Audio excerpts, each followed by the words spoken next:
Chú Linh yêu ai nhất? Chú Linh yêu ai nhất? Đi về đi. Đi về đi. Thôi nói đâu. Nói chuyện nữa đâu. Bây giờ đuổi không về Từ đi. từ Đi, đang. đi về. Không về, ở đây đang nói Về. chuyện với chú Tiến, về làm sao được. Thôi, lật màn hình đâu nhỉ? Ơ, về.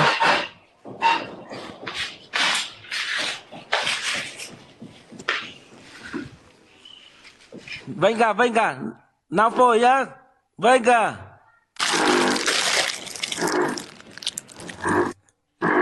Về đây.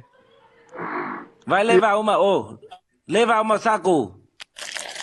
đi về đây. Levar uma saco.